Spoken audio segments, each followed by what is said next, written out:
Let me bang. I do let you bang. Hey, let me bang you, James, man. I let you bang. I let you bang.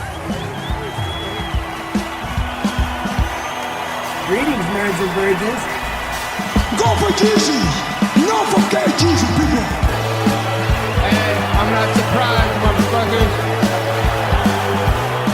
Ladies and gentlemen, it is time once again for your favorite mixed martial arts podcast. Recording out of Los Angeles, California, it's MMA Roasted with Adam Hunter. Who the fuck is that guy?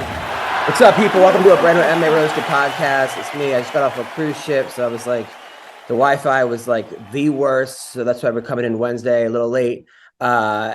Greg Wilson booked a TV show, so he's doing that. Don Fry, I don't know where he doesn't know where he is. And McCorkle is figuring out his stuff. So, but I got Tall Steve with us. No co-host, but that's okay, because that's all I need is Tall Steve. McCorkle might be joining us. Tall Steve's coming off a huge Bellator draw, which was the craziest fight. You're always in a wild fight. It's never just like a regular fight. A couple times, but this one was insane because the first round, he took you down, right? Mm-hmm. First round, it kind of laid on you, didn't do much damage. The second round, you beat the living shit out of this guy. It might have been like a 10-4 round. Like if there was ever a 10-7 round, this could be it. And the third round, he took you down again. So it was a draw. How do you feel about the fight? I mean, I feel like I could have performed a little bit better. I feel like, I came away with a lot that I knew I could improve on. But I gave a good effort. I didn't get knocked the fuck out or hurt, which is always nice. I fought a really tough guy and did it really well. And, overall, just, I'm really grateful that everything panned out the way that it did. And because it could have been much worse, Now, do you think they should have stopped it the second? I don't know. It's tough for me to speculate on because it's tough to like, of course I think they should have stopped it, but then again, he came out won the third round. It's not like he was, he wasn't about to get carried out on a stretcher or anything. And I don't know. I talked to Herb Dean about it. I asked him what he would have liked to see, and I kind of got some insight on it. And not even trying to be an asshole. I just wanted to know like what his criteria would have been, what would have really pushed it over the edge to get the stoppage. But I don't know. It's like one of those things. But he said on his end, on my opponent's end, he said that he could still see the will to compete. He could still see that he was lucid and coherent. And he said on my end, he would have liked to see a little bit more decisive fight ending action. And I don't know. It's like one of those things. I feel like it would be unsportsmanlike for me to say whether or not they should have stopped it. Whatever, complain about it. It's done. It's over. It happened. Were you worried about, because it looked like you were punching him like really hard, but not that you were pulling your punches, but were you worried about gassing yourself? No, I was worried about overextending myself. I was worried that if I came off my base when I punched, he would like buck out. What made that position so dangerous was that he couldn't get out. So no, it wasn't that I was punching. I was trying to stay balanced, and then like my coach from back home came out to California to watch it, and he was like, "Yeah, but it looked like you were same things. It looked like you weren't punching him as hard as you could." And I was like, "I don't know, man. I think I was punching him pretty hard." But I went back and watched the fight, and I was like, it looked like I was kind of like knuckling him a little bit. So it looked like almost. It looked like on one hand, it looked like maybe you were trying to be nice. The other hand, and I thought maybe he's just doing this because he doesn't want to gas himself. But now it makes sense if you overextend yourself. You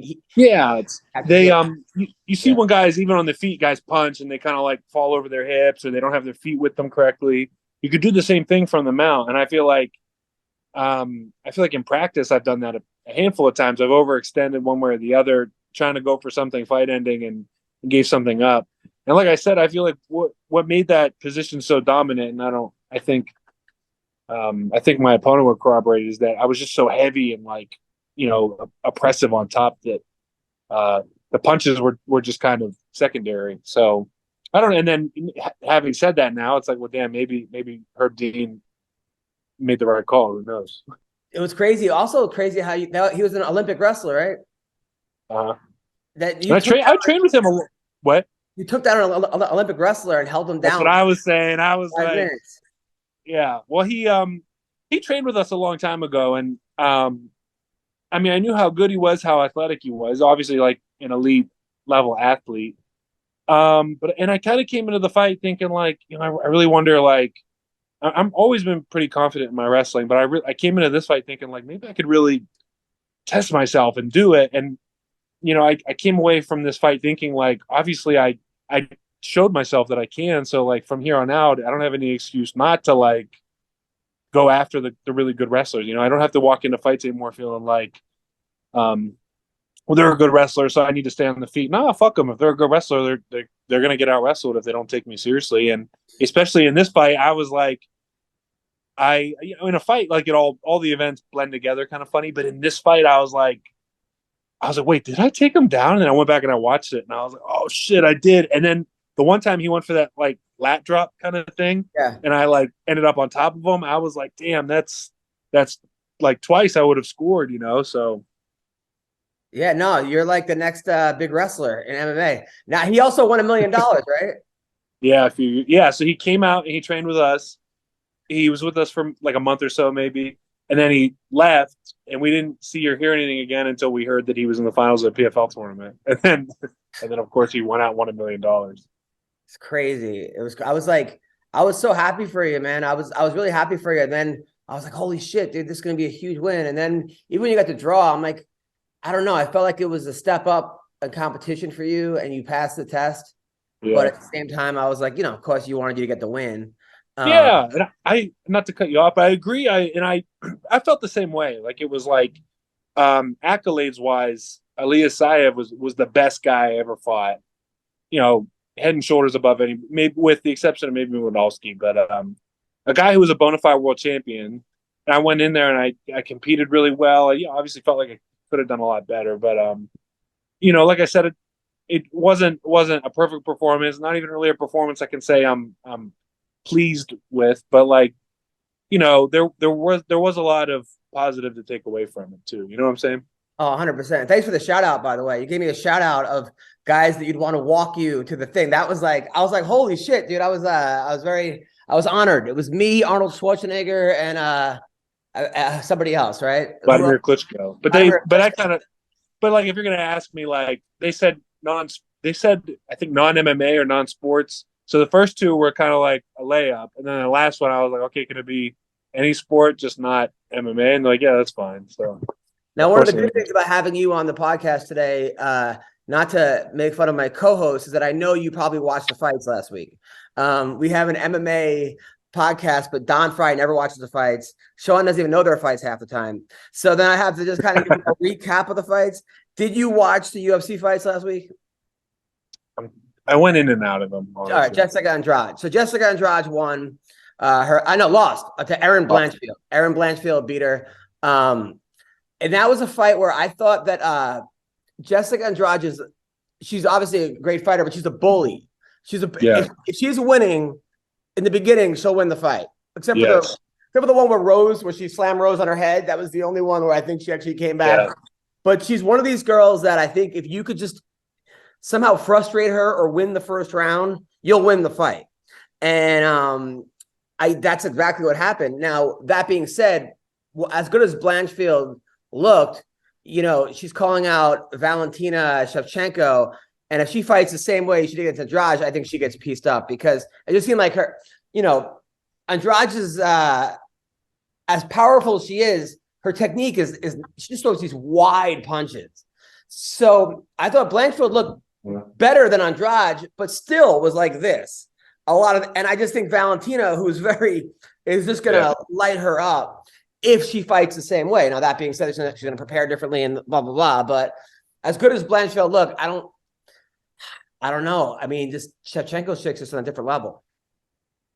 Yeah. I mean, you're totally on the. You hit the nail on the head there with Andrade. If she has a momentum on her side, she's unstoppable. She's a bull. But yeah, I don't really know if I see anybody unseating Shevchenko right now at 125. Is that what it is? Yeah.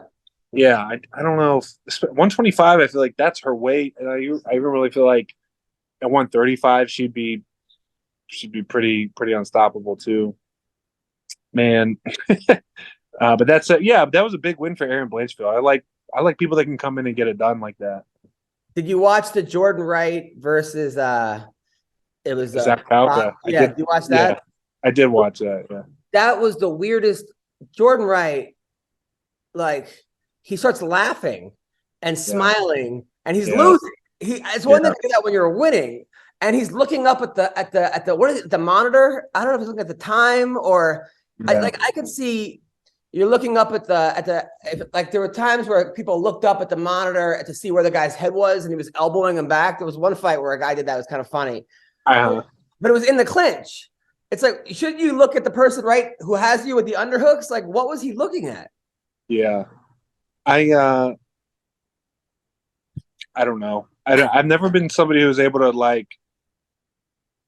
I could never find anything funny in a fight ever. I mean, I've smiled in fights for sure, but that's like not because I thought something was humorous, but because I mean, whatever. No, so one time, in between rounds, whenever I fought Gokhan Saracham, I was looking at my coach and he was like, "Oh, we're in it now," and I was like. I don't know what it was, but that made me like not laugh, but I was like, "Fuck yeah, here we go."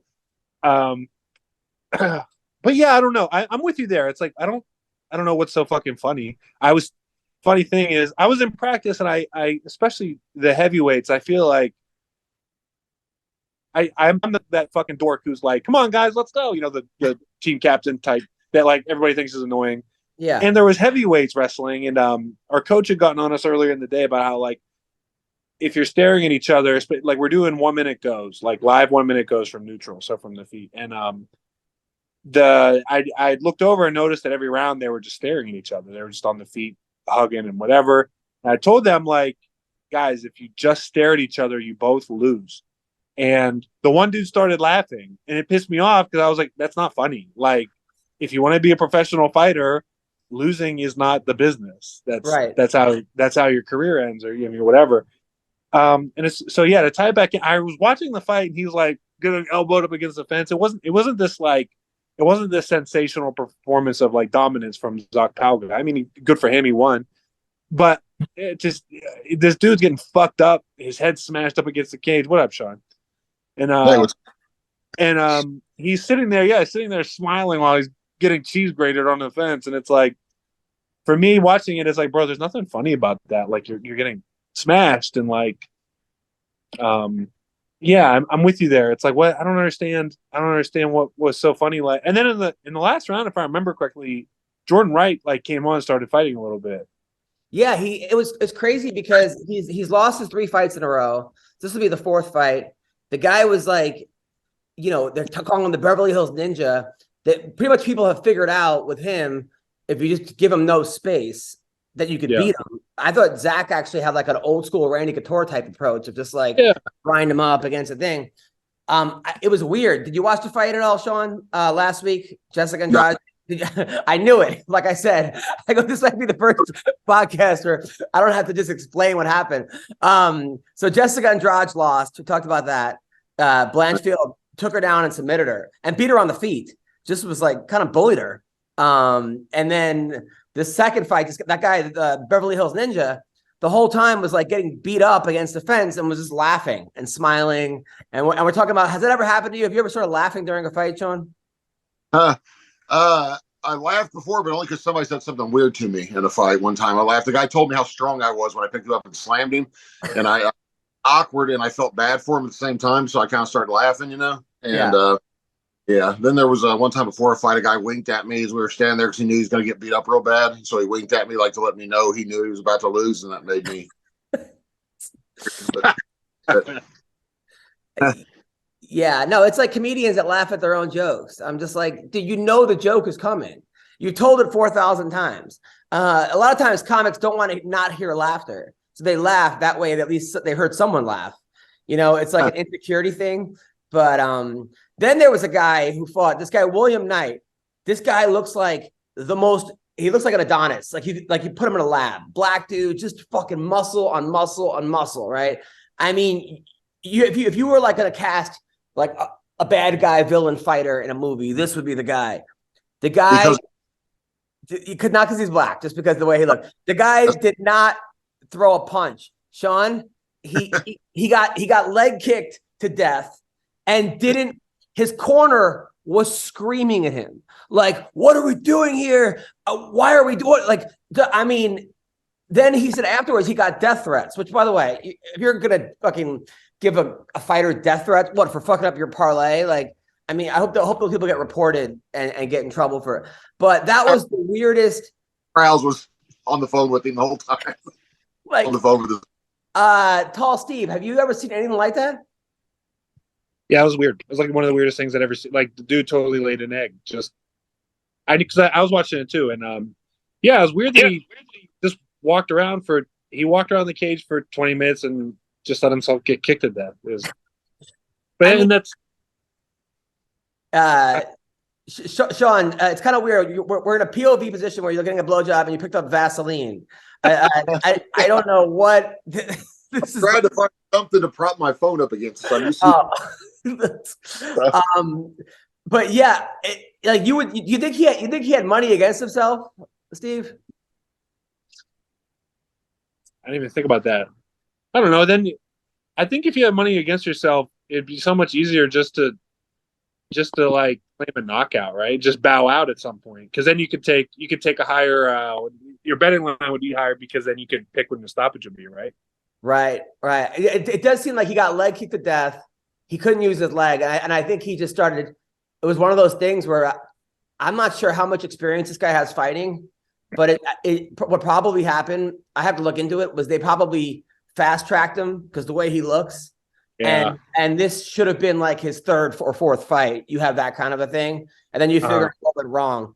That's not the kind of fight you want to have in the UFC at that level, I do think too that I'm just totally speculating at the point that I don't really know anything about William Knight or his training habits, but I got the vibe that he had never seen a look like that before. And that doesn't excuse the total lack of effort. The dude went out there and did absolutely nothing. But I did kind of I got the feeling that he'd never been with somebody in the gym who was just going to stand there and kick him for however long, which could mean anything, whatever. Maybe he was just confused. Maybe he felt threatened. Maybe he was hurt and nobody knew it. He was just trying to get a paycheck and some health insurance. I don't know. Sean, you ever have a guy just leg kick you to death? I always thought, man, before I started training, I thought guys were sissies that would fall down from leg kicks or act like it hurt. Because I thought it was just the smack that hurt. And I was like, it don't hurt that bad getting smacked. So I had a pro kickboxer kick me in the leg one time, when I wasn't even ready for it. I told him, I always want to feel what it feels like. And he goes, dude, you really don't. It really hurts. And I said, it'll be fine. He goes, dude, he kept saying, you're going to try to beat me up. He was like a smaller dude. I said, I promise I won't. So he kicked me at about 60%, and I wasn't ready, just out there. And I couldn't walk right for 2 days, man. He hit me right on the spot. And then I understood. I was like, oh, you can't feel your leg when they hit you with it like that. It's like you completely lost all feeling. So I always thought it was a pain thing with them. I didn't realize it was a numbness thing. But yeah, it hurt for days, man. Not hurt, was numb for days. So probably did permanent damage. So, Steve, what about you as far as leg kicks? You ever have a guy at the gym? Oh, yeah. Well, the first time, I've been kicked in the leg several times before this, but one time Tyrone Spong, he came in and sparred with me, he fucking kicked me in the leg, and it was like the first time I'd ever been kicked like that. It was fucking miserable. Yeah. And then, you know what? Henry was showing an inside leg kick one time, and he didn't have shin guards on, and this was after practice, so everybody's cold, everybody's just whatever. And he walks out, he's showing somebody, and he does it to me, and same thing. I felt it for on the inside of my leg, right where my knee meets my thigh, my upper thigh. Whack! And I was like, same shit. For 2 days, I could feel it when I was walking around. Yeah, Sean, it was crazy. And the guy kept getting kicked in the leg and then making fun of the other guy. That's the best you got. The guy would just kick him in the fucking leg again. Man, that was nuts. And then this guy AJ Fletcher won, and I was happy for him because after he won, He said he had $100 in his bank account, and that he was living in his overdraft. And for a guy who's living in his overdraft, I could relate. And there's nothing worse than buying a fucking cheeseburger and then finding out like a day later it was $44. Like, and then having to go and beg the bank to take off 9 overdraft charges, because that's exactly what used to happen to me when I had negative $900 in my bank account. So good for him, because man, I know exactly how that feels. And then had him like way back in the day. Well, not way back, but back when I used to have a lot more money than I do. They tried to overdraft my son. Well, I set up a checking account with my son when he was whatever, as young as you can be to have one, and like 16, let's say. And they tried to charge him $250 in overdraft charges. And I said, no, I specifically put it that he couldn't overdraft, like that it just wouldn't work.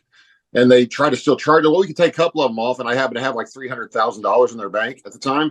And I said, okay, that's fine. You go ahead and keep it. I want $300,000 right now. And they're like, well, I said, I want all my money out of your bank. I'm taking every dime. I'm like, sir, we can't do that. I said, you have my money. You took it when I deposited it, right? And they're like, yes. That's all I want it. And I was going to tell them I wanted cash too. So they're going to have to order all that cash and do it. And within 3 minutes, they reversed all the charges. So I said, I'll just be here like later on Friday and get my $300,000 cash. And they were like, it was going to be a nightmare for them. But yeah, anyway, overdrafts suck. That's the biggest scam. That's what they make most of their money on. Banks do. It's the worst. It's the worst. So happy for AJ Fletcher. So Jamal Embers fought a guy that was 23-0, but I don't know who the guy fought. Like the UFC, and then Jamal beat him 30-27 across the board. The guy had like 4 million followers on Instagram, and he was 23-0. And I love it when that happens, because they pretty much, I think they brought Jamal Embers to lose to this guy. Like they like, oh, well, we'll pick a guy that used to be in the UFC, blah, blah, blah. And I love it when that doesn't work out. That's my favorite thing in the world, when they try to build somebody and it just falls in their face. And then OSP, and OSP's got to stop. Felipe Lins just came in there and just beat him in under a minute. OSP had a great run. Fought for the title, fought John Jones. Obviously a great athlete, but what's going on? Steve, thoughts? I mean, that's between him and his coaches about when he should retire. But yeah, he definitely got sparked by Felipe Lins. I saw the highlight of it, and it was like they're similar in age too. I keep thinking Felipe Lins is like 32, but he's like 30, 37. Yeah, but he's still cracking it. But OSP, yeah, he's been in the headlights more than a few times here. And then Jim Miller fought a guy who looked like it was his like son. This guy Alex Hernandez. It looked like he was beating up his son, but it was a close fight. Alex won, but it could have went to Jim Miller. It was like literally that was like.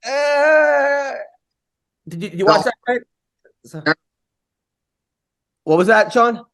A great joke. I said, "Well, did you think you were watching Houston Alexander fight because he beats his kid up?" Oh, damn. Now, all right. So let's talk about some other stuff that happened. Did you watch BKFC? Anyone? Sean? No, I was on. All right. So bare knuckle. It was Knuckle Mania 2. In case you missed Knuckle Mania 1. In the main event, which I said was going to happen. I said this was a terrible fucking idea. Why did they make this fight?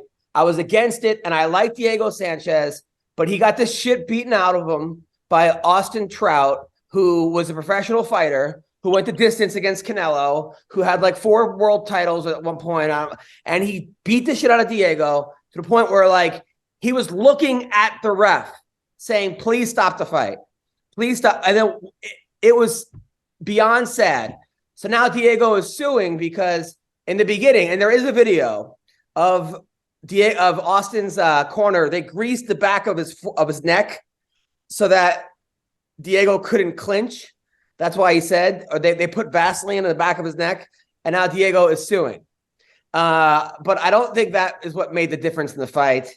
And I don't think he has much of a lawsuit either in this situation.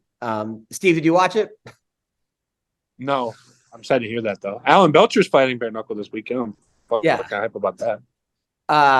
Sean, any thoughts on Diego Sanchez, Austin Trout? Yeah, I was actually part of that fight. That's what that Vaseline you saw was. I was trying to hide it for him and get rid of film. But no, I watched Vaseline. What was the guy? Is it Sean Strickland, the guy that was running his mouth about Diego after? Like I thought. Yeah. It's like I don't know. I was never comfortable. Like when I was going to fight Mark Hunt, I wasn't comfortable talking trash about him. I talked trash about everybody I fought, but I didn't want to do to him because I was like, really respect the guys that were like legends before I even was training, you know. So Right. like Diego was fighting before I was even training. So like I don't, and I'm well retired. So I don't I don't know. I don't like when guys do that, man. Like when they kick a guy when they're down and an older legendary guy like that. Yeah, he said it's like beating up a retard or something. That's what Sean Strickland said. Sean Strickland like has a thing of like he says things like when Stephen Bonner died, he just went off on Bonner, basically saying, yeah, Bonner was the guy that everybody was basically kicked out of gyms, was on pills, was always drunk. And like, yeah, there is some truth to what he was saying, but maybe the time isn't like 8 minutes after he's dead, you know. Yeah. And then after his last fight, he gave a shout out to Stephen Bonner. So obviously he felt bad about it. But Strickland's like, sure, I appreciated that. like, yeah, it was crazy. Also in bare knuckle, Greg Hardy got knocked the fuck out. He fought my friend, this guy Watson, who it was a 7-1 favorite. And man, I don't know where Greg Hardy goes from here. And he got flatlined, and people were just celebrating all over the internet because of what happened with the football that got kicked out. Have you ever trained with Greg Hardy, Steve? No, I haven't. I've actually been in the same gym as him, more than a handful of times, but I never trained with him. We would like cross paths a lot because the gym that we do our strength conditioning at is where he does like his normal training. So no, I haven't. That's the thing about that though, is that Greg Hardy knocked out Hakeem Rockman Jr. like a month ago. So it's like it's weird that not weird. All credit where credit is due to your friend. It's just that it's like, yeah, he's just an elite boxer, but then he went in and he got knocked out by, no offense to your friend, it's just somebody I never. Yeah, bare knuckle. Well, I think bare knuckle is a different sport, boxing. I think if it was like maybe if it was boxing, he could use. But I don't know what Greg Hardy does. I mean, I don't know why. I obviously whatever happened with domestic violence, like obviously that's awful what happened, and he deserved to get kicked out of the NFL if that's what happened. But there's something about like I don't. Maybe it's me, but I just felt kind of bad for Greg Hardy. But especially there's something about like just watching a guy just keep falling and like if you were watching the movie about the Greg Hardy life, right? Yeah. And you're like where he was and when he went to the NFL and like went to the draft and made the Pro Bowl to like the UFC. I mean, getting knocked out in bare knuckle boxing by a guy that you're a 7-1 favorite, that's got to be like one of the lowest points, right? I mean, aside from it would definitely be the downturn before the big comeback, if there was going to be damn. It's fucking crazy. Canseco was fighting in Japan and running from him like all around the ring. I was like, wait, that's Jose Canseco. Like, what is going? Like, why is he a tall Japanese guy in Japan and running away from him in circles? Like it is sad to see somebody who, not that he was necessarily ever on top, but I mean, if you're in the NFL and you're an all pro, that's a pretty high peak to reach, fighting bare knuckle for who knows $10,000 or whatever they're doing. You know? So. That was the weirdest. That Canseco fight. He came out there with a baseball bat. Remember, he walked out with his like girlfriend. It was like I think it was it Pride or what was it? It was like was it Ryzen or I forgot what it was. One of those. Yeah. And he comes out with a baseball bat with his ex-girlfriend as his corner, and he's wearing like leggings. He's not even wearing shorts. He's wearing like those spandex. But then Canseco lost to one of the writers of Barstool Sports. Like he actually did us like a celebrity. So I think that's even worse than losing to Hong Mong Choi. Because at least Hong Mong Choi was like a fighter. He lost to but remember he also had his brother. Remember he was going to have his brother fight for him? He has a twin, right? Yeah. His brother weighed in and said he was Jose Canseco and was going to fight instead of Jose Canseco, and then they caught him. Oh my God. Like he had some other tattoo or something, but he was going to have his brother fight. I'm not even sure his brother would have, Ozzy Canseco would have won the fight. But the fact is, like, he was going to, like, HelloFresh. Listen, with HelloFresh, you get farm fresh, pre-portioned ingredients and seasonal recipes delivered right to your doorstep. My wife and I, we've been having these HelloFresh meals all week. It has been incredible. I highly recommend. You skip trips to the grocery store and you count on HelloFresh to make home cooking easy, fun, and affordable. That's right, affordable, okay? Which is why it's America's #1 meal kit. Not number 2, not number 3, #1. All right, listen. Remember those New Year's goals you promise yourself you stick to? Well, HelloFresh is here to help you eat better by delivering fresh ingredients and easy recipes right to your door, taking the hassle out of dinner time. Okay, I know that it could be like, oh, we got to go here, we got to go there, we got this, we got to get in the car, gas, the kid. No, forget that. Right to your door. You get HelloFresh and skip the extra trip to the grocery store and the long checkout lines where you're sitting there and people are having the dumbest conversations. You're like, get me out of here. No, spend more time doing the things you love with delicious chef-crafted recipes delivered to your doorstep. They now have 40 weekly recipes to choose from. 40, come on, it's a lot. You could say bye-bye to your recipe rut and treat yourself and your family to exciting new flavors every week, okay? I am not a cooking guy. I stink at it, but I've been using HelloFresh and whoa, it's awesome. My wife and I, we bond, the kid helps. All right, so go to HelloFresh.com/roasted65. Use the code roasted65 for 65% off plus free shipping. Right, I'm telling you guys, HelloFresh.com/roasted65. All right, HelloFresh is America's #1 meal kit. #1 meal kit. #1. So go there now and thank me later. Or thank me now. What's up, people? I want you guys to know that BetOnline remains your #1 source for all your sports betting this season. Everything from pro and college basketball, UFC, MMA, NHL, and more. You'll always find the latest odds, team matchup info, player news, and game trends at BetOnline. They got live betting options, free contests, and live scores for almost any sport or game imaginable. BetOnline is truly the fastest and easiest way to bet on your favorite leagues and events. So, people, head to their website today or use your mobile device to join and receive your 50% welcome bonus with your first deposit.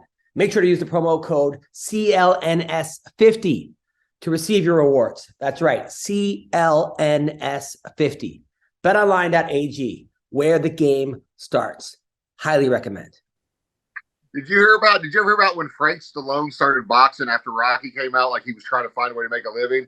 Yeah. And so that's the movie. So Frank Stallone started boxing, and I guess he was taking ass whippings from every boxer, on the East Coast. They were just giving it to him. It was like he was calling himself Rocky's brother, and like it's his thing. It's like, wait, dude, but it's a real boxing match now. Like it's not Rocky. Like it reminds me of the I told you about that lose track of what's real and what's not when you talk to him. It's funny, man. And then also, I don't know, did you watch it? Dustin Poirier, what happened with him? So I guess he was at some Mardi Gras parade, and some guy who came in with a big sign saying, Dustin, your wife's in my DMs. Like that's what Conor said. So the guy is holding a sign, and Dustin's on like a float, right? He's on a float with his wife. And then the guy runs up to him with the sign, and then Dustin smacks him in the head. And then that was pretty much what happened. Like, I wonder what he thought was going to happen. I always wonder when people stuff like that, like, what did you think was going to happen? Like, who the fuck makes a sign? First of all, like, you got to go out and get markers, and then you have to know exactly when Dustin's coming. I mean, what a fucking idiot. Man. I wish that he didn't just smack him. Like, I wish he would have like jumped off and like double legged him, or like just knocked him out, and then the other float would have came or something. Like, oh man, I fucking hate people. I hate people. And then I don't know, you heard about McGregor on The Ultimate Fighter? So they cast The Ultimate Fighter. It's obviously it's McGregor versus Michael Chandler as the coaches. And here's my thoughts: is like they're trying to figure out. I think the UFC wants a win for Conor, and they think Chandler's the guy dumb enough to let him punch him in the face and get knocked out by him. And they might not be wrong, because I don't know. Chandler isn't. He's a great fighter. Doesn't have the best fight IQ, and it's a good fight for Conor, I think. But if he loses, I think it's over. So anyway, so they brought in them as the coaches, and they brought a bunch of guys that I like. They got the guy that was my friend. That was what's his name? He's the school teacher now, And he was the guy that said, Google me, bro. I got into a fight on TMZ. Forgot the guys. You know what I'm talking about? Fucking, he was a great guy. He was I got Anthony Burchak, who I like a lot, a bunch of other people. Anyway, so McGregor comes and immediately kicks out 3 guys before, like, on day 1, and brings in 3 guys from Ireland. So like, which these guys like have been like quarantined for 2 weeks in like a hotel, like signed the contract, like went in there, and then McGregor just says, nope, you guys are out, my guys, which is not right. I mean, to me, that's the UFC's fault. They have to, before that, they have to either say, no, Conor, you can't do that, or they have to have a special thing where, okay, you're 3 guys versus these 3 guys to get on the show, or they know that he's going to do that and they leave 3 openings.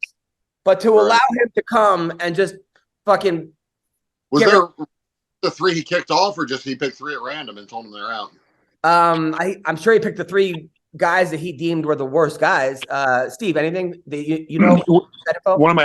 I think one of my teammates was on the chopping. Well, I know one of my teammates was on the chopping block, and yeah, it sucks. I mean, I'm with you there.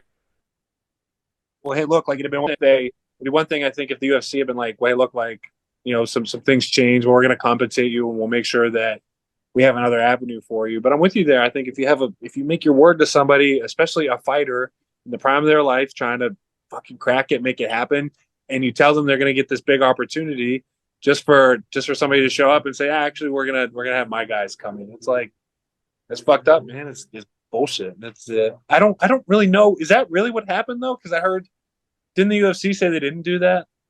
I know that the manager, Danny Rubenstein, who is he's not the kind of guy, he's a nice guy. He's not the kind of guy that would like make shit up. Like if that, and it was 3 of his guys that got kicked off or something. So I know he tweeted out that really happened. I know Chris Curtis said that really happened.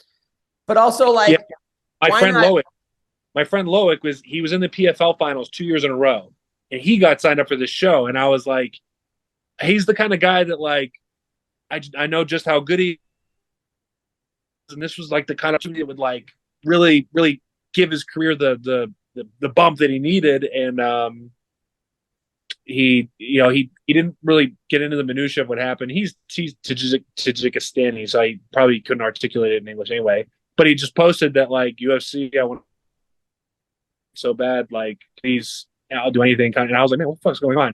And then I saw that some dudes got bumped with, whatever, the couple other guys. Yeah, sucks, man. It's fucking brutal. Why not just make 3 more fights? Why not just like have an episode where you just have like, okay, or like make that part of the drama of the season, like, or Conor, if you knew you had 3 guys that you wanted, why didn't you just call them when they were putting the show together and be like, yeah, no matter what, I want these 3 guys on the show. And it's like, well, cool. I don't know. I don't know. I really don't fucking understand. Like, it just sucks. It just sucks to hear, like, as a fighter, hearing about another fighter get fucked because Conor McGregor kicked in the door and told people again. Yeah, I mean, not even that. It's just I just think the whole Conor thing's over. I think it's over. I think that the UFC and WME are like, look, this guy. They look at the numbers about what Conor generated, and like, how do we keep this as long as possible? But I think realistically, I mean, he lost to Poirier twice. He lost to Khabib. He lost to Mayweather. I mean, he fights once every 3 years. The fight against Donald Cerrone pretty much admitted he didn't want to be there. He's like, I was looking for a way out as soon as the fight started. So I'm not even sure that win even should count. If a guy. Yeah. So, Sean, your thoughts? Yeah, I don't. It probably sounds like more of a power flex move by Conor than anything. Realizes he can do that. I don't think the ratings are going to be what they think what they think it's going to be with him coaching, because nobody watched last time he coached. I guess that's not what people are on there to see. But I think they're, like you said, they're trying to squeeze. They know he's got 1 or 2 more fights left in him. That's why they were trying the Khabib. They tried Nate Diaz. Like anything, they need to be taking him one fight at a time, because he's going to be in prison before long anyway. You know what I mean? Like, he keeps doing the stuff he's doing, so he's going to get killed or be in prison. If you can't go around punching women all the time and like hitting mafia guys, like he punched some mafia guy like a while back, had to pay him off. Like, you can only do like so much cocaine and so many steroids at once, and it's not a good recipe. Yeah. No, some fight announcement that got made before we go over this fight. So Chris Barnett, who I love, that dude is just, I mean, if you don't know, he looks like Lizzo, and he just can throw fucking flying.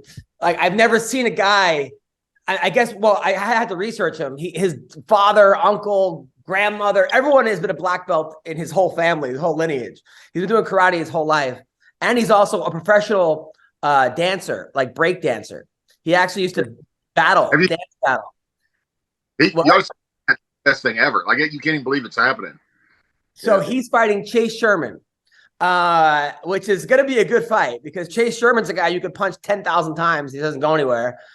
He looks like the bad guy from Home Alone. Remember Buzz? He just comes straight forward. So that's going to be a good fight. Thoughts on that fight, Tall Steve? Yeah, Chase, my teammate. The Buzz thing was hilarious. Chase is my teammate, and I always ride out for my dog, even if I don't ride out for my dog. I think no, I think Chase is going to do great. What's it like training with him?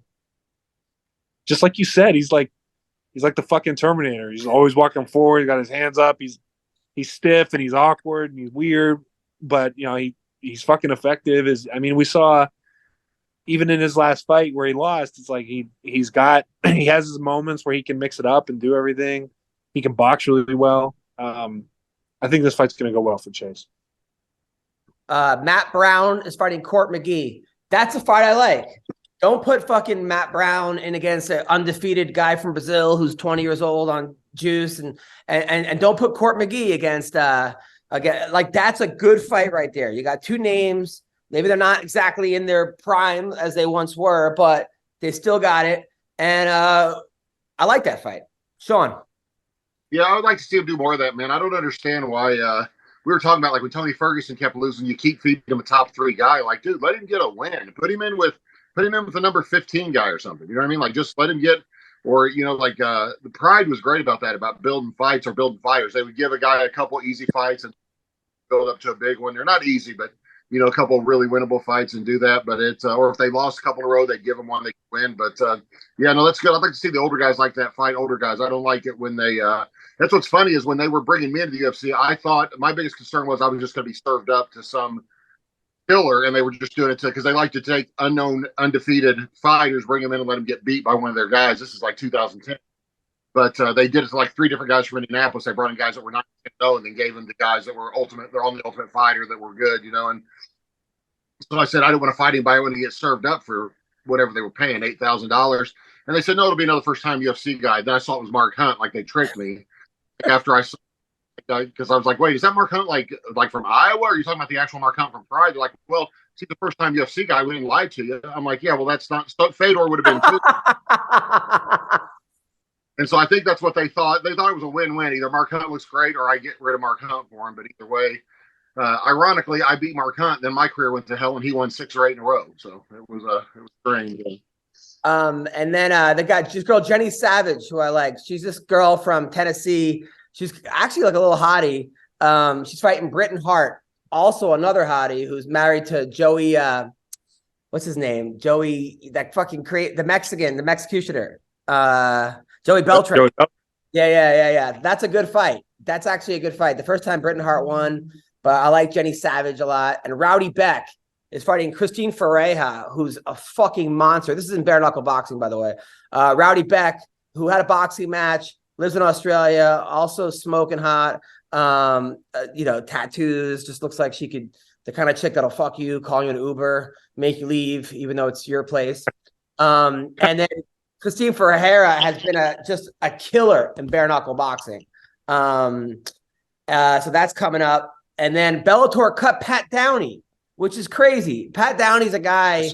He was like the bad boy of wrestling, Sean. He was like he was like the guy that could have been a national champion, kept getting kicked out for fighting, this, that. He was just like somehow made the world team, but had like crazy, but was always fighting. And anyway, so he goes into Bellator, wins his first fight easy, gets the shit beaten out of him the second fight because he's one of these dudes that's like, I'm gonna go punch for punch with a guy who's unknown, and lost that battle, and then he got cut.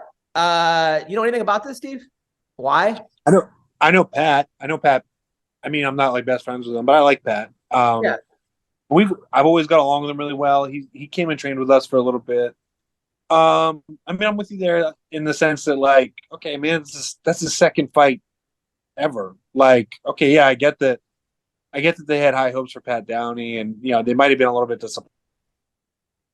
But it's only a second fight. Like, if it had been like 3 fights in a row of him getting starched, it's like, okay, yeah, maybe it's time to move on. But, like, I don't know. I would have liked to see Bellator cut him a little bit more, give him a little bit more rope. How is he in practice? He was cool. I mean, he was obviously a fantastic wrestler, really gifted athlete. I mean, he's a wild man. His reputation precedes him, but he was always very generous with his knowledge and his time. We really liked training with him. He gave like the top level UFC guys really good work with the wrestling, and even his grappling started to progress really quickly too. His jiu-jitsu. So, like I said, I think when you get into a cage and you fight, sometimes you lose. And I would have liked to see him get a chance to continue on. But that said, I'd like to. It might be better for him to go off and go the more traditional route to Bellator instead of getting dropped right in there. He must have done something. He must have pissed off somebody. Yeah, I'm wondering if maybe he said something to somebody. Like I said, his reputation precedes him. And while he was always cool to me and the teammates and the coaches, he did have a reputation for saying and doing knucklehead things. I love Pat, but I know him well enough to say that. So this week, Sean, in Bellator, it's a rematch, which I thought Logan Storley won the first time. This guy Amasov, who's 26-0, who's an absolute monster. The guy's a fucking monster against Logan Storley, who I think was a 4-time NCAA not champion, but all-American.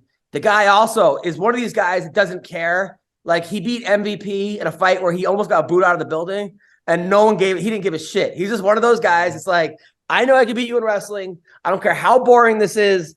I don't give a fuck, which I love. I love guys like that. Because to me, it's like funny. It's just almost like, to me, it's like if a guy can't beat you in what you're doing, I kind of like that in a way. I'm a purist where it's like a UFC 1 type thing.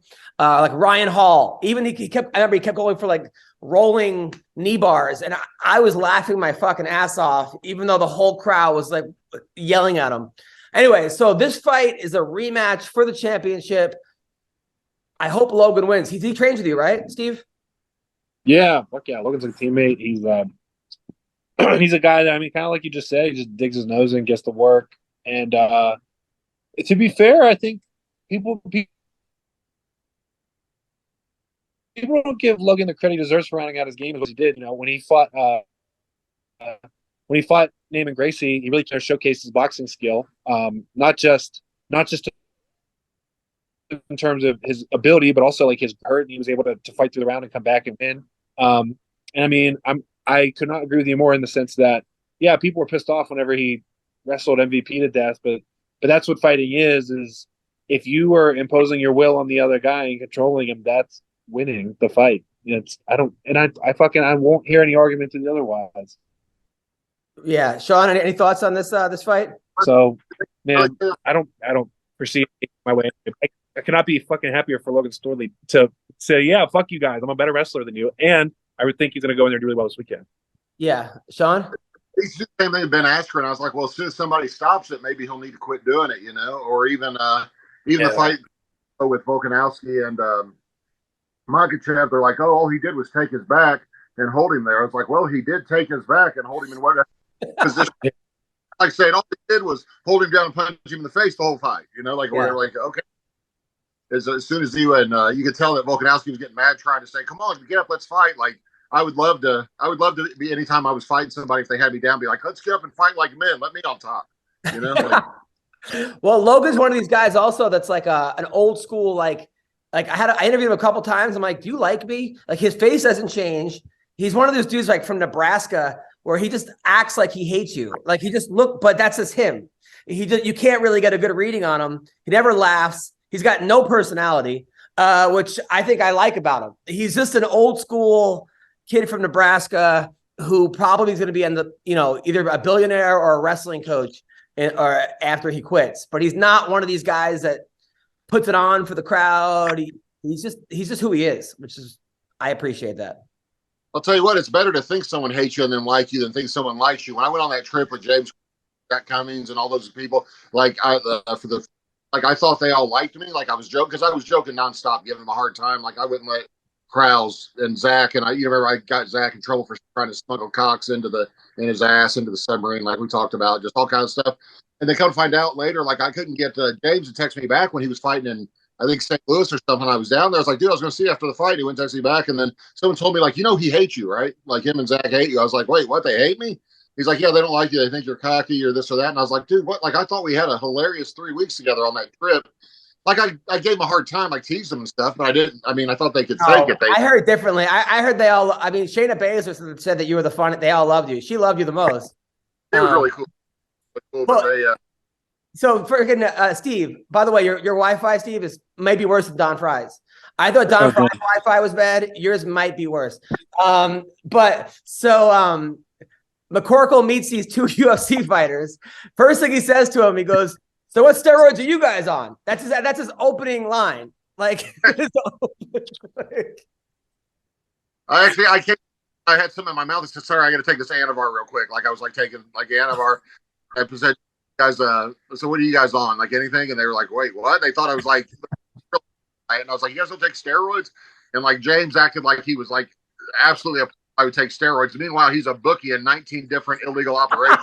That offends. But no, it got to a point where I could tell James was about to snap, would not let up on him. Like I just kept like everything the whole time, but him and Zach stuff over and over again to harass him. And we me and James won it almost like in basketball, and almost turned into a real fight because he had played basketball before, and I played in college. Like he thinks that fouling's just like to clothesline people when they go to the basket and stuff. Like, dude, you can't foul me every time. Like when I'm trying to shoot. Like we playing Andy or whatever, whatever. Like what's it called? Khabib style basketball. But yeah, it was something else, man. But I had fun on that trip. They almost got kicked off 3 or 4 times, but it was fun.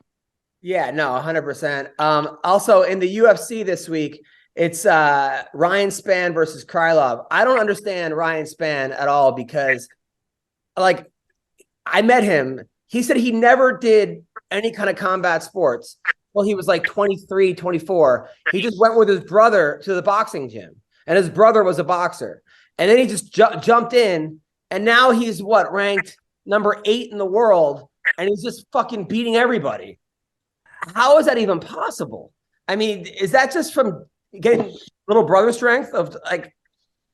It's crazy. That's crazy. But he's fighting Krylov, Nikita Krylov, who is also a monster, ranked number 7 in the world.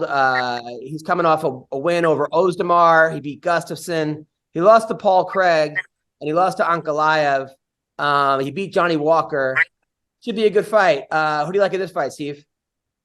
I like Ryan Spann there. I think Nikita Krylov is a fucking animal, but yeah, Ryan Spann, I'm with you there. Ryan Spann's been able to do something pretty special with what he's been given here. So I'm going Ryan Spann. Sean? Just repeat what he said if I try to even comment on it. So yeah, same thing. Also, Brendan Allen, who's number 18. He's fighting this guy Andre Muniz, who this dude he just goes for leg locks every time. And he wins. He beat Uriah Hall his last fight. But he also beat Eric Anders by round 1 by armbar. And then he beat Souza Jacare by inverted armbar. Then he beat Fabriski by armbar. So he's won his last 3 fights, not including the Ryan Hall, by armbar. He's fighting Brendan Allen. I hope Allen wins, but geez, he's got a tough one against him. What would you do? What was that, Sean? Sounds like there's an armbar coming up in this fight from what it said.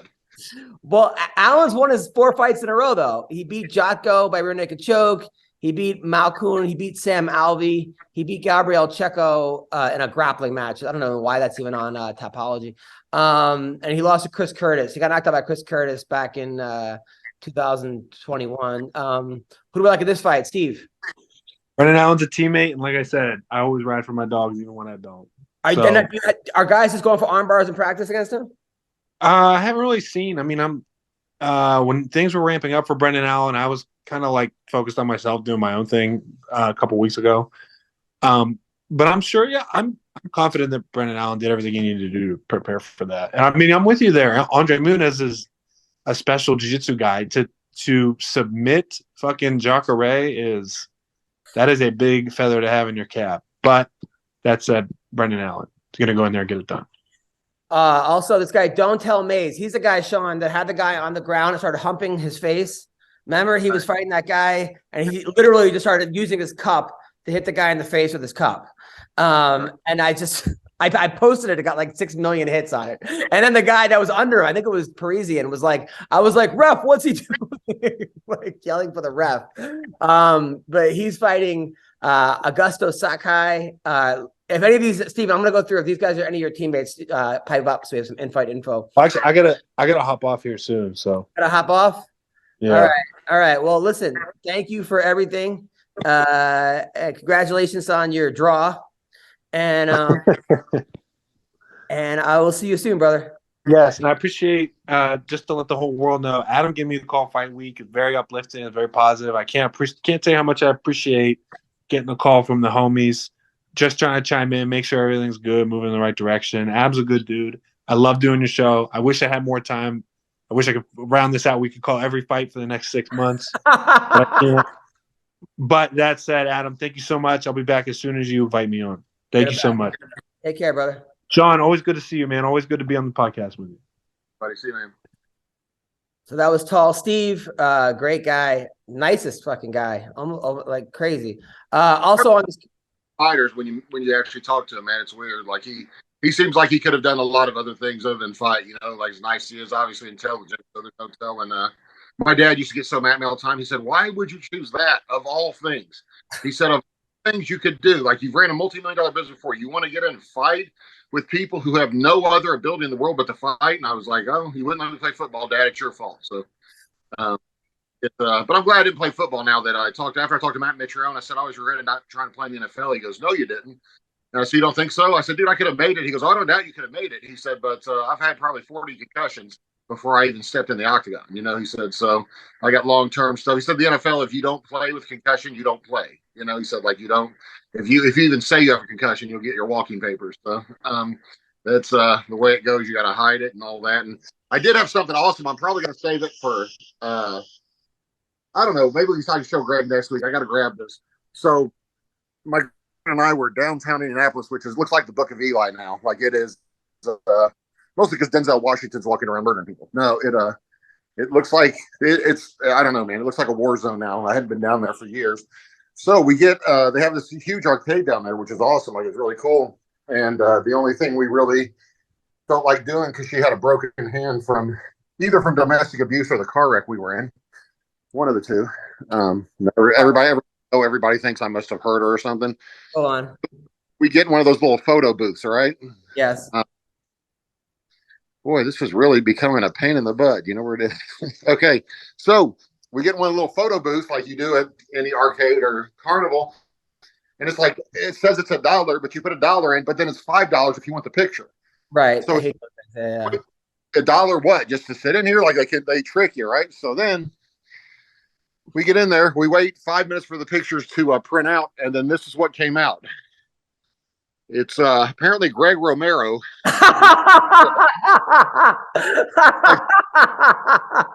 No idea what happened, but that's what came out. And when it came out, I started laughing so hard I thought I was going to pass out. Like I was like, wait, that's I paid $6 for someone else's picture. So I don't know. Do you ever get your picture or no? No, I don't know if the system was backed up or what, but somebody probably got mine. The next person that went there got mine. Dude, that's a funny prank. You get the girl that you're with, and then you get like their ex or something, or you gonna that would be come out with their ex instead and be like that would be hilarious. Oh man, that's funny. So Tatiana Suarez, who they have ranked at number 21, which that makes no sense according to Tapology. She beat Carla Esparza. She's 8-0. She won the Ultimate Fighter. She never lost a round. She was a wrestler that was ranked like I think #1 in the nation. She won nationals in high school and college, I believe. I know definitely high school. And then she had cancer, and she beat cancer. And then she came back and beat all these girls after beating cancer. Then she like tore both ACLs, and fucked up her knee. So this is her first fight back. She's fighting Montana De La Rosa. That's this week. So we'll see. I guess when you've fought cancer, it's probably hard to intimidate you. Like she's probably not, once you've been through that, you're probably not, you know what I mean, like scared of a person. Like that would be like that would be rough. I told you they thought I had leukemia, right? Did I tell you about that when they pretty much told me I had leukemia? No. Thought that's why my back was hurting. They thought they found a tumor in my lower back. And as crazy as this is, I was relieved because I was like, well, finally, I know what's wrong with my back. You know what I mean? Or whatever. Like, finally, we can, even if it's a chance I'm going to die, at least we know what to try to fix, like what to attack. I go to hematologist and he looks at all my stuff. He goes, who told you had leukemia? My doctor I went to, he said, you have a high red blood cell count, which you get when you take testosterone. He said, that's the only marker you would have of leukemia. There's nothing else on any of this paperwork or tests that say that. And I said, okay, well, I already pretty much had my death plan for, like 6 weeks. So I was waiting for this appointment. And he goes, yeah, no, you don't have leukemia. And then they're trying to send me back to him again because they keep saying that your red blood cell count's too high. I'm like, well, I take testosterone. That's part of it. You know what I mean? Like if you look at my history, it's been that way for years. Like it increases your red blood cells, but they want so badly for it to be something else. I don't know. So I'm thinking about going off testosterone. I was on it for like 2 years. But I'm like, the rest of I hate the needles. I hate having to grab my butt with a fucking needle. I feel like I have like scars now on my ass. It cracks and pops when I inject myself now from scar tissue because I've been doing it for 20 something years. So I've got my shoulders are pretty much all scar tissue, my butt cheeks, my legs. So it's like they can do a pellet that they can inject into, but the problem with that is they can't control the level that just releases it. Like they put it in what they think it'll work, but it may run too high, and then you got to start taking anti-estrogen, and then it's like. Dude, that happened. I did the pellets, right? The problem is I got to drive an hour, which I hate doing, whatever. So my friend Dean McDermott said, oh, they put pellets up your ass, right? So I'm like, okay. I thought they put it up your asshole, right? So, dude, I got there, and the guy's like, all right, let me see your butt. And I was like, I started like, he's like, no, not that far down. I'm like, oh, I thought they were going to put the pellets all the way up my ass. I didn't know that they carve out like on your butt cheek. I really was waiting. Like, asked the guy, like, do I have any hemorrhoids up here? Like, I was going to give him a whole fucking thing. Like, last time I ever drive an hour for an appointment like this. Like that I was always against the pellet thing because I like to be able to control. The funny thing is my testosterone's never tested at higher than 400 or so ever in all the years I'm taking it, which is still low. And they told me my last 2 times it was 950 and 1150. And I said, listen, I would know if my testosterone was at 950 or 1150. I would know. I'd be jerking off 10 times a day. Like I don't, like I said, it's not that high. So they did it this last time. I think I get the results back today, but I guarantee it's low. They had me not take it for 10 days. I said, if I don't take it for 10 days, it's going to be back down to 200. And then you guys are going to, they're so stupid, man. And people drive me nuts. The doctors, I'm finally on Robin's insurance. So I actually am making an appointment with the Mayo Clinic, hopefully going up there for my back. I talked to them the other day. I have to get an MRI first before they can see me. And I asked them, could I just pay them to do the MRI because I'd rather the Mayo Clinic do it than some idiot Indiana doctor because these people are moronic in here. I told you my whole thing about the thing they kept saying I was sweating and nervous at the ER, right? Like that was, they're just idiots here, man. I can't stand them. It's ridiculous. So the doctor I go to now, my primary care is an hour and 45-minute drive from me, and I only have to go 3 times a year. And so she's a new lady. She wants me to start coming every month. And I said, listen, I'm not coming every month. That's an hour and 45 there, an hour and 45 back, and over an hour there. That's my whole day every month, one day, And she was like, well, I'm just not going to keep treating you for pain management. That's not. And I said, okay, I'll just go to a different doctor. And then she's like, well, what about every 2 months? And I said, no, I'm not coming no, I'll come 3 times a year. And then it was like she had to get a win. She was like, what about every 3 months? Or whatever. You know what I mean? Like we were negotiating. And I finally said, I'll come see you again in 3 months, but I'm not going to keep doing this. But they, every time she goes, well, I just want to talk to you about your blood work. I said, but I had an appointment, like a video appointment. She wouldn't do. I said, I don't understand why you had to talk to me in person to tell me my red blood cell count was high. You told me over the phone that you thought I had leukemia. Like, I don't understand why, you know what I mean? Like, I don't, but they get more money. Now that I'm on different insurance, they get more money when you do it in person than on a video. So that's what happens. I was wondering why that. Yeah. Another doctor told me that. I said, well, she gets paid a lot better if it's an in-person visit. And I said, okay, so that's the game. Just like how they'll put you on. I told her like every, I don't know, it's embarrassing to admit, but every now and then, every 3 or 4 months, I'll get like anxiety for like 2 or 3 days straight for no reason. Like I feel like my heart races, it beats 140 beats a minute. And I feel like I can't breathe. I feel claustrophobic, but it's not like stress. It's not anything. All of a sudden, I just can't. I don't know what it is. It bothers me for 2 days, and it goes away. And she must put me on antidepressants. I was like, I'm not taking antidepressants because 2 times or 2 days every 3 or 4 months, my heart races. Like I'm not doing that. I'm not affecting my brain chemistry for that. And she kept insisting. And I find out she gets a massive kickback. If she, yeah. No, I know people that they get to go to Disneyland. Some of these people, some of them, yeah. I said, isn't Zoloft the strongest? Like, that's what they give people schizophrenia and stuff, you know what I mean? Or one of the ones is for schizophrenia. And I said, I'm just talking. I said, it could just be something physical, just every now and then. Because I've had depression before in my life, but never anxiety. But every now and then I get like, it was happening this morning. I woke up, my heart was racing. And I don't sit there and think like, oh God, I'm going to die. Like, I don't think that. I just like, I feel like, I don't know. I feel like claustrophobic, like I'm being buried alive, and I don't know why. And breathing doesn't help. Like going for a walk, all the stuff they say doesn't help. Like Xanax helps, but no one will prescribe it to you. So you got to ask around to my friends, and then I find, allegedly like some Xanax, and then it makes it, you take it for a day or so, and then you're fine again. But it's they get so many kickbacks on so many things. It's never about what's best for you. It's always about what's best for, their kickbacks. There is a website someone told me about. You can get on. You can see what every doctor's getting paid by who. I guess Congress, a lot of people don't know about it, but you can actually get on there and see what your doctor's getting paid for each prescription they give you. So I'm gonna find out which one that is and start looking it up and calling people out. But I was going through, because I have like, by the way, new topic, but I have like 300 pages of jokes, right? Like, and I only do like 45 of the pages because I have like 200 and whatever pages of just thoughts that I haven't worked on yet. So I had some time to go back. I was on this cruise ship and there's no Wi-Fi. So I'm looking through and I'm like, holy fuck, man. And I'm like, I got to tell Sean about some of this stuff because I just wanted to get that's why I was so upset when you guys, I was like, oh, fuck, I have all these ideas. And I didn't want to just blast Tall Steve with this stuff because he's going to be like, what the fuck is going on? Like, I thought we're talking about MMA. And now, but I was looking at like some of the things that so when I first got to LA, like there was a place called Rent a Wreck. You ever heard of this place? And you could rent a car, but it's a wreck. It was called Rent a Wreck.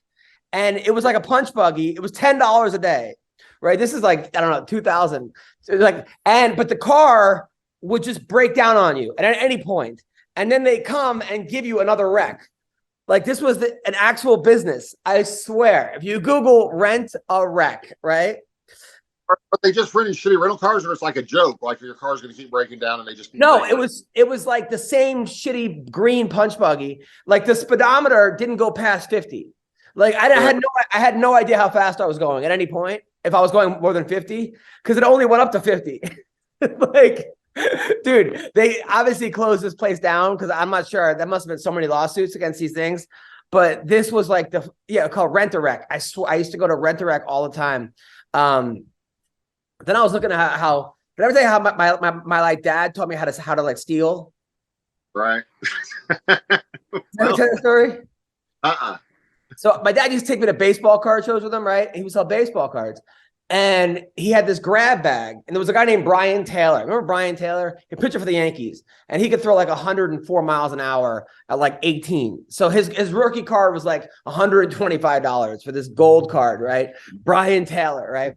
And everyone wanted it, but you couldn't get it because he was the next big thing. Then he ended up getting into a bar fight, right, with his cousin, broke his hand, and then broke his pitching hand on a punch, and ended up going to jail. And I actually DM'd him. I found him on Instagram or Facebook, and I said, and now he's like super religious and stuff, and because I was like, hey, anyway.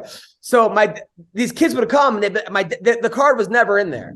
Like my dad would tell people that it was in this grab bag, but he wouldn't. So one time the guy bought the whole fucking like all the cards, and my dad like took the card, the Brian Taylor, and like put it in his like sleeve and slipped it in that way. Because the guy bought like 1,000 worth of. So anyway, but my dad would have these cards that like if they were worth any money, he would write like, oh, this is worth Ricky Henderson or blah, blah, blah. Anyway, so this guy got the Brian Taylor when I was there. He actually won it. but it wasn't the actual Brian Taylor. You then gave it to us and we exchanged it for the actual. So the guy gave it to me and I gave him like a Ricky Henderson instead. Like I pulled it says you won Ricky Henderson. Then my dad came back to the booth and I'm like, hey dad, I saved this money. And he was so disappointed because I was so proud of ripping kids off for him. And then he like basically taught me like not to, I figured, because anyway, that was one thing. Going to be because he was disappointed in you that you even gave him Ricky Henderson. I was like, he drives a hard bargain apparently, but yeah. So, and then I was looking at things I used to do when I first moved to LA. I dressed up as like Spider-Man at kids' parties. I got a job like doing, and I was the worst fucking Spider-Man. I was beyond the worst. First of all, you had to make balloon animals for the kids, right? And all I could make was a dog, and I popped everyone, right? Because I could every fucking like I was horrible. Then I had to like paint faces, and the kids would be like, "Make me into Captain America." I had no idea what I just wrote Captain America on the kid. I was so fucking bad at this, right? And then you had this thing where you get this like, "Hey, I bet I could make this disappear," right? This cloth, and they give you like a fake thumb, right? And then you put the thumb in there, and then you go like this, and then ta-da. Well, they gave me a black thumb. I guess the guy before me was black. So I'm like, I go like this, and you can just see that it's fucking a black guy. But so I was so bad at this fucking job, dude. And then the piñata, right? I thought the piñata came with candy already in it, right? And it didn't. You had to put the candy in it. I just figured the piñatas come with candy. So the kids spent like 20 minutes hitting it, and then nothing came out. And I'm like, I'm Spider-Man. I'm like, oh, the Green Goblin did this. Like, just fucking, I was the worst, right? But dude, so I got to keep a bunch of worthless baseball cards out your sleeve. Like, look, that's what's in the pinata. Dude, but I got to keep the Spider-Man costume all week. So I live next to a strip club, like right down the thing. So I'm like, oh, I think it would be funny if I went to a strip club as Spider-Man. So I went by myself. I had no friends in LA. I dressed up as Spider-Man and walked into a strip club because I just thought it'd be kind of funny, a funny visual that like Spider-Man is like getting a lap dance or like by the strip club stage. And then I wanted to like leave. So this girl starts talking to me and she's like, who are you? And I'm like, I'm Spider-Man. She's like, I'm like, your name isn't Candy. She's like, we both of us have secret identities, right? So yeah, I actually went to a fucking as Spider-Man. That her name was Candy, and you're like, how do you feel about climbing into a call it pinata? Like, I don't know. Dude, I was thinking about other shit my dad told. My dad's like an old school dad. So I have a fake tooth because when I got hit by a car, my tooth fell out. So I like swallowed it one time, right? So my dad's like, oh, I swallow my tooth. My dad has fake teeth. He goes, I swallow my teeth all the time. What you want to do is you want to check your shit, take it out, and then boil it in water, and then put it back in. Right. I'm like, that is the fucking most disgusting thing I've ever heard in my fucking life. Like I don't want shit breath. Dad, you smuggle teeth into foreign countries like Brazil, and, like bring them to them. But I did find it's weird you said this because I was looking for something in my notes. I don't know if you got an iPhone. I think your notepad. You can type something in it and it'll bring up something that has nothing to do with what you're. I don't know what the algorithm is doing. Like, so I'll type in doctor appointment because I know I wrote in there when my next doctor's appointment is, and it'll pull up something that doesn't have doctor or appointment in it. You know what I mean? Like a note, and it pulled up a roast I wrote for. You remember when you used to have me on? I would just roast Brendan Schaub for like 10 minutes. Yeah. But it pulled up a sheet of one, and I was cracking up reading it because it was like some of them are a little bit dated. Let me see. I may not even be able to find it now because I probably can't. I don't remember what I searched to find it to begin with. But let me see if I can get it. That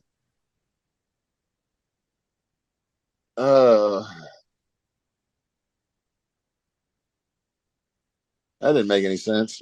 Well, there's several of these apparently I have. I'm gonna have to find and send you some of the jokes. Send them, or have them ready for the next one. My last crazy dad story was dude, on my two of them. So like but my mom had leukemia, and my dad, we went to visit her on her deathbed. She must have been like 70 pounds. No, it was sad. And I'm sitting there, and my dad went to go visit it, and like they were divorced. It was a really ugly divorce. Like, I don't know if you remember, she gave my dad the middle finger at like my wedding. because Right. because on the thing it wrote like Adam's stepmom #1, and then my dad's new wife he put stepmom #2, and she didn't want my dad, and she's like, "What are we fucking Mormon? Like, why do you have so many?" That became a fight, right? That was one of the fights. But so I was reading my stepmom like texts from people, right? Like, oh, this one says hello, and this one we love you, and this one says so on her. I wrote one from my dad saying to my mom, hey, you better get better. I told the kids you were going to get better. Don't make me have to be a liar.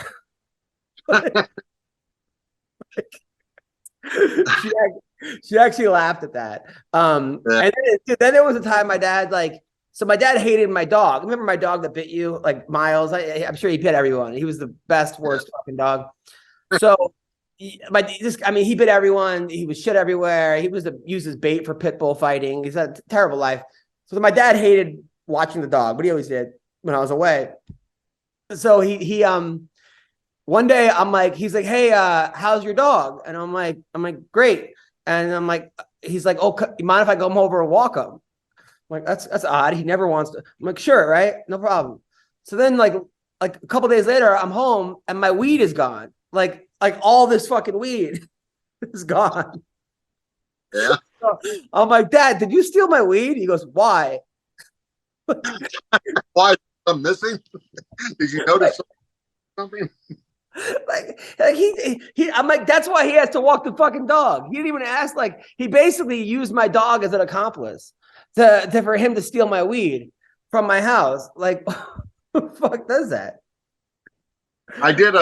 I found some of my jokes on the one I was going to use. I don't think Let me hear it. One of them said, let me see. So UFC and Bellator, I was talking about some kind of show that got canceled or whatever. And then I said something about the PFL announced they were canceling the entire 2020 season. I said, leaving literally tens of fans disappointed. It's funny. Some of these were not great. Some of them were pretty good though. But it's a great this joke. one, and Bill Cosby, I was saying that 10 women came forward and said they falsely accused him, which was great news because no man that's raped 80 women should be raping 90. Like it was, I don't know. I had some great. That's a good joke. These are good jokes. How about I said something about the UFC, Greg Hardy. Oh, okay. Oh no. I said Joanna Young Jacek has been posting pictures of her bruised and battered face all over social media. Apparently thinks it'll gain her more fans. Greg Hardy was asked about that strategy, and he said if posting pictures of a women's face on Instagram would get you fans of the UFC, I've been posting up pictures of my ex-girlfriends years ago. Got it. Then, but speaking of posting things we don't want to see, I would have shortened it. I would have been like, she has a new huge fan, Greg Hardy. I just would have been like, I would have just put that quick one. But yeah. Speaking of things that we don't want to see on Instagram, Paige Van Zandt keeps posting pictures of her boyfriend naked on Instagram. I said, no one wants to see that. If I want to see a man naked, I'll just start going to church with Mayhem Miller.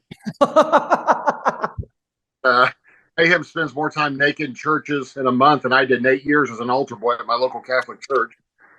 So yeah, it goes on and on like 10 pages. Those are great jokes. You're a fucking great joke writer. You're a great joke writer.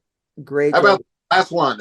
Speaking of Team Alpha Male, I said that Paige wanted to train with people bigger and stronger than her, so I still don't understand why she's training at Team Alpha Male.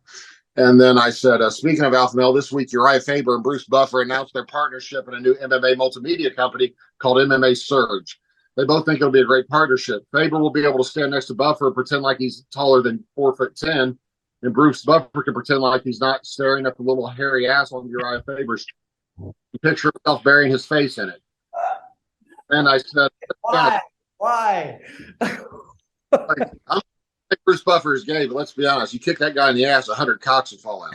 Punk. Yeah, that was a Norm MacDonald joke I stole. But he was That's a good joke.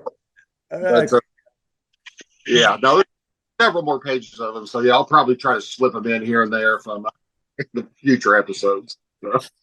Well, listen, Sean, hope you have a great week, man. I love you, man. And thanks to Tall Steve. And I'll talk to you soon, brother. Hey, man, see you.